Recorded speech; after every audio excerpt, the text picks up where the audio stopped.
Buenos días y bienvenidos a Iceberg de Valor, el podcast de inversión basado en el Value Investing.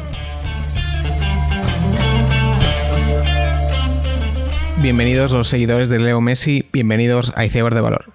Esta tercera semana de junio ha tenido como principal noticia uno de los últimos capítulos del escándalo de Wirecard. La empresa de pagos alemana se desplomaba un 60% cuando Ernst & Young publicaba que no eran capaces de encontrar 2,1 mil millones de euros en el balance de Wirecard. Esto no era una absoluta sorpresa, ya que la compañía ya había sido, entre comillas, atacada por el Financial Times y KPMG ya había encontrado ciertos problemas en las opacas cuentas de Wirecard. Aún así, el CEO ha resignado esta vez y parece que la historia de Wirecard tendrá un desenlace bastante pronto.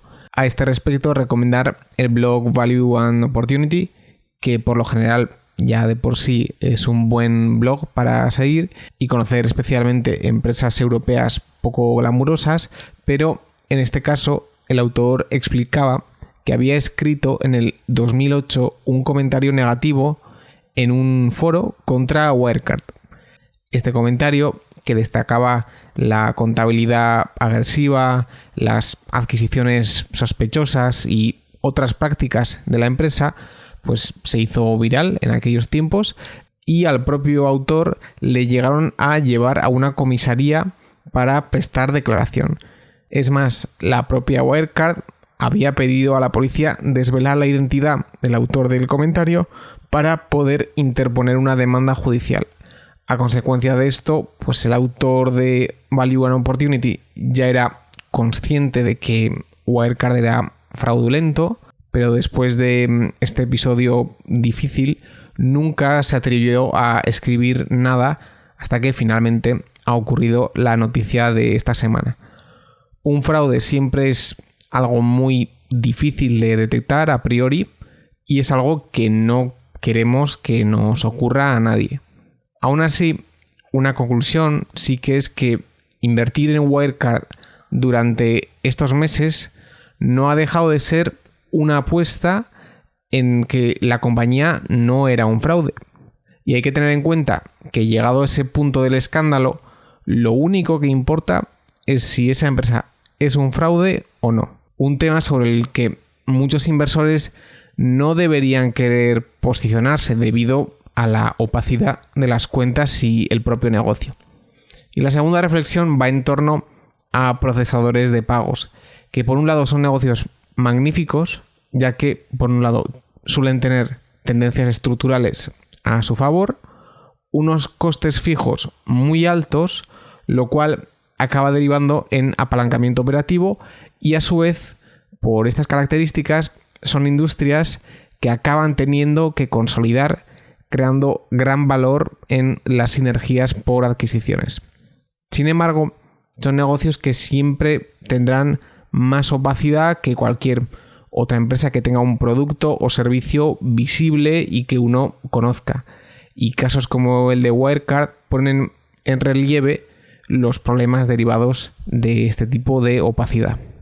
Una semana más, también los podcasts vuelven a ser noticia con los rumores del fichaje de Kim Kardashian por Spotify. De forma análoga a como ocurrió con Joe Rogan, la acción de Spotify subía con estas noticias y parece que la empresa tiene todas las papeletas de convertirse en la siguiente gran tecnológica europea en los siguientes años. También en el ámbito de los podcasts, SiriusXM compraba la empresa Simplecast, competidora de Anchor, que es la que compró Spotify hace un tiempo, con el fin de proveer más servicios de analytics a los podcasters. Parece, por lo tanto, que los podcasts están ahora de moda, lo cual no deja de ser curioso y me sorprende lo mucho que un género o un cierto producto puede tardar en convertirse en mainstream. Tenemos podcast desde hace más de 10 años y aún así parece que están alcanzando su máximo apogeo últimamente, lo cual refleja las inercias tan grandes que tiene todo fenómeno, ya sean redes sociales, el streaming u otros productos, suele ser fácil desestimar el crecimiento futuro que van a tener, cuando realmente las inercias globales tardan en darse, ya sea por cuestiones demográficas o geográficas. La noticia triste de la semana es el suicidio de Alexander Kearns, un chico de 20 años que decidió quitarse la vida al ver en su portfolio de Robinhood un saldo negativo virtual de menos $700.000. Se trataba de unas opciones que había vendido y que antes de asignarle las acciones, pues Robinhood reflejaba el saldo negativo de esas acciones por asignar.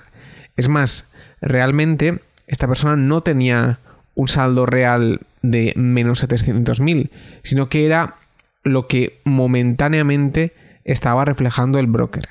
Sin embargo, dada la inexperiencia de Alexander Kearns, que tenía 20 años, pues decidió suicidarse pensando que había hipotecado todo su futuro en una operación que él no entendía.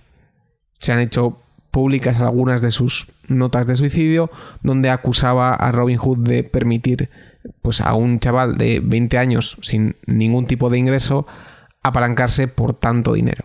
Este ha sido un caso muy seguido y Robinhood se ha visto obligada a publicar una nota de prensa sobre el tema.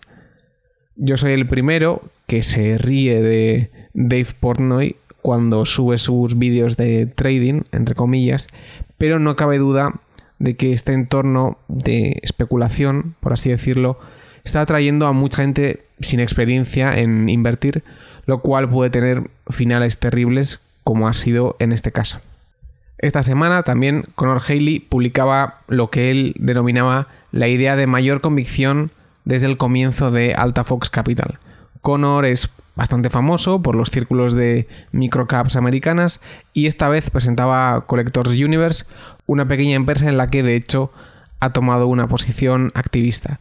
Es una empresa muy interesante y que yo ya conocía, ya que se trata de una empresa que certifica que tus cartas de béisbol u otros son efectivamente verdaderas e incluso suelen darle puntos sobre cómo de bien se están conservando estas cartas.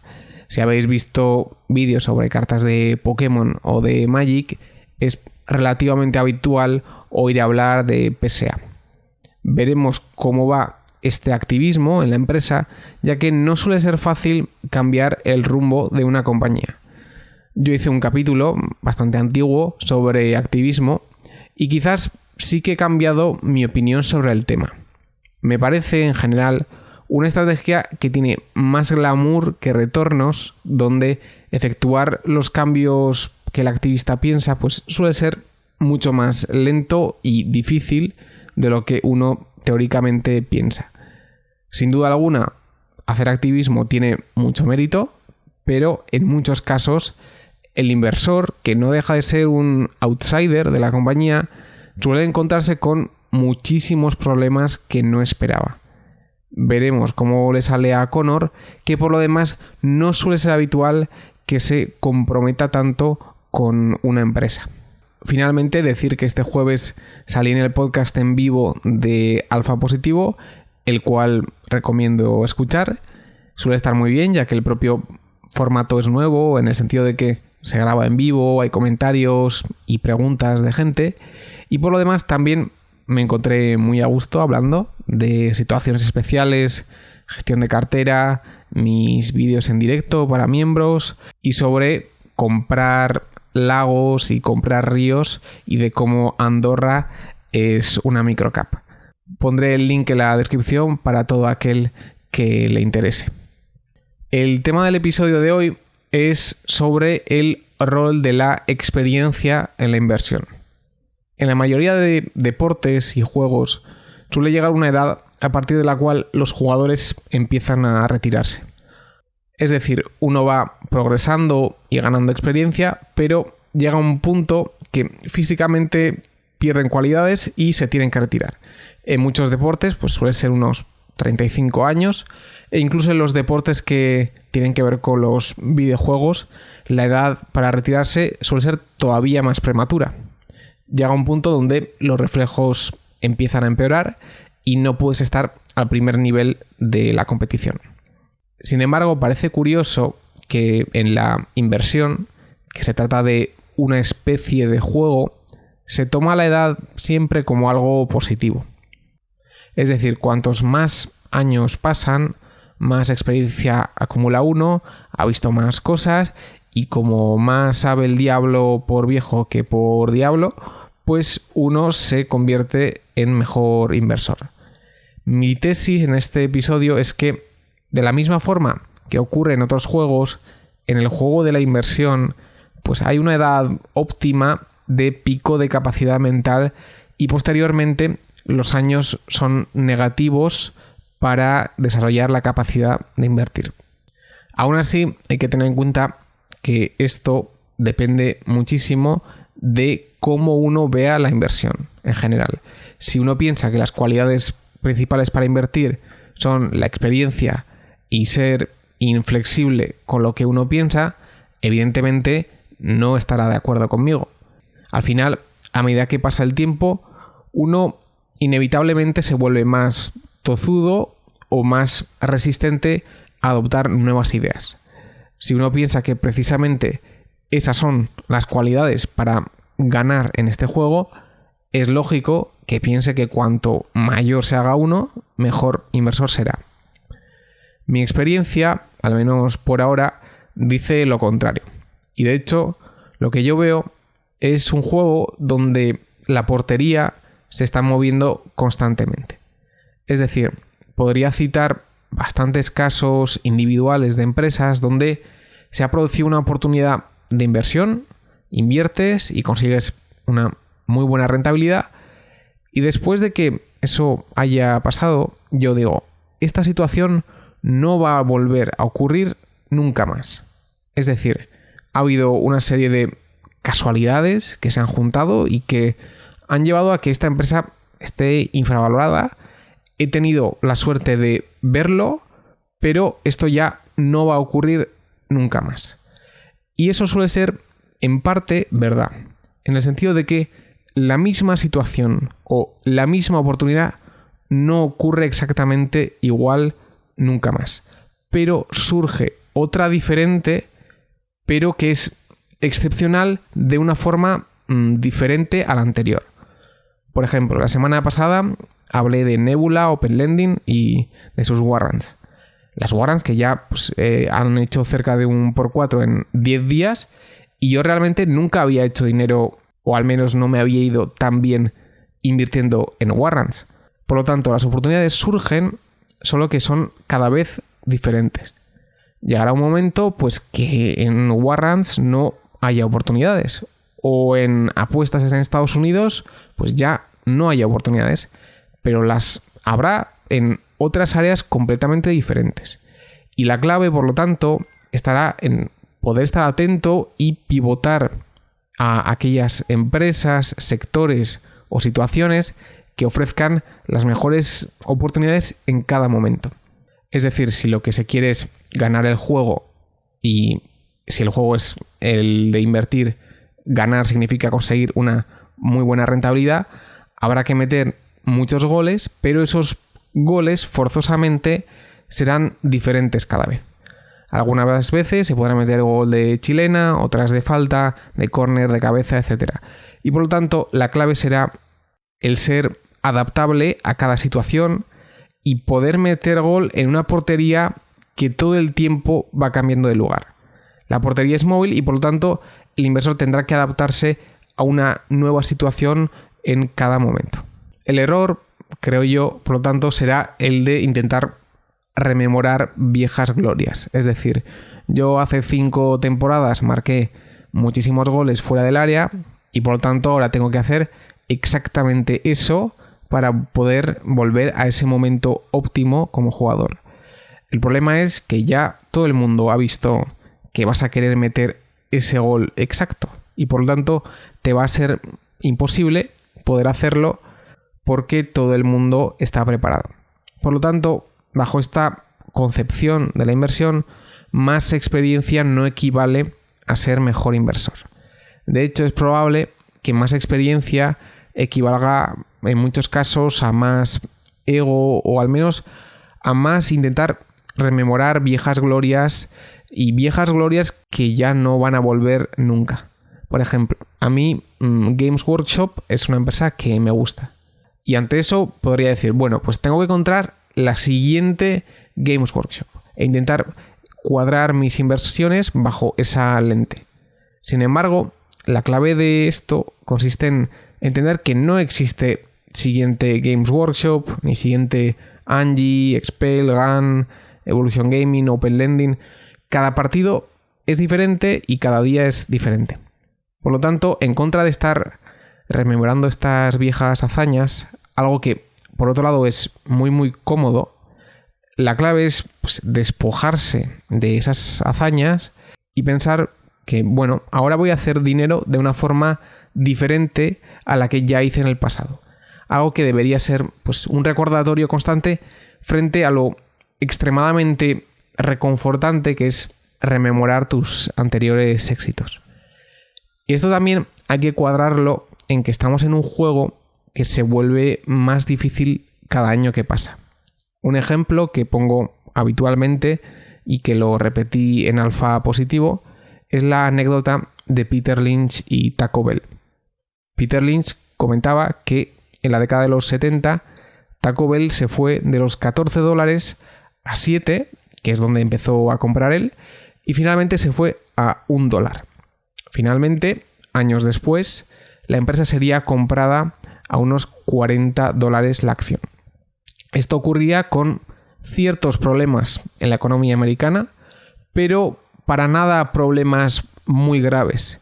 Y en una compañía que tenía todos sus establecimientos dando beneficios y que no había cerrado un establecimiento nunca. Bien, pues esa compañía se fue de 14 a 1. Frente a esto, lo que me gusta comparar suele ser Gym Group, la empresa de gimnasios de Inglaterra. Gym Group tiene una peor marca de lo que tenía Taco Bell, y con una pandemia mundial y con un periodo de 0 ventas, la acción se fue de 3 libras a 80 peniques. Y estábamos diciendo, bueno, pues Gym a 80 peniques puede ser una muy buena oportunidad. Y creo que estos dos ejemplos, con una diferencia de 40 años, reflejan cómo la dificultad del juego de invertir ha escalado un orden de magnitud y cómo las porterías están constantemente moviéndose. A favor de la experiencia, sin embargo, un tema que me fascina es cómo han evolucionado las percepciones de ciertas industrias en la historia. Y una de mis conclusiones, muy resumida, es que las que se vuelven glamurosas suelen ser las que, aunque en un principio sean odiadas, tienen 0 costes de mercancía vendida incremental y 0 inversión por venta incremental.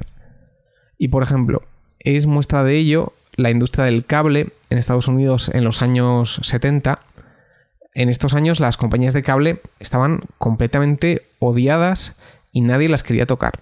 Sin embargo, con el paso del tiempo, la percepción cambió completamente y en los 80 hubo todo un boom similar a lo que luego habría en software, y la industria no había cambiado nada de la década anterior. Y con esto lo que quiero decir es que la experiencia sí tiene utilidad, en el sentido de que mi sensación es que aquellas características de los negocios que los hizo convertirse en las compañías más adoradas suelen ser las mismas características que hacen que las nuevas compañías en nuevos sectores vuelvan a ser adoradas de forma análoga. Como resumen, la idea del capítulo es que la experiencia y la edad a la hora de invertir tienen límites en cuanto a su utilidad, ya que estamos en un juego donde el listón se está elevando constantemente y cada vez hay que meter un gol de forma diferente. Sin embargo, sí que me parece útil acumular cierto bagaje histórico para saber reconocer aquellos patrones y características de las mejores empresas de la historia. Y con esta idea termino el episodio. Espero que os haya gustado. Nos vemos la siguiente semana y seguid aprendiendo.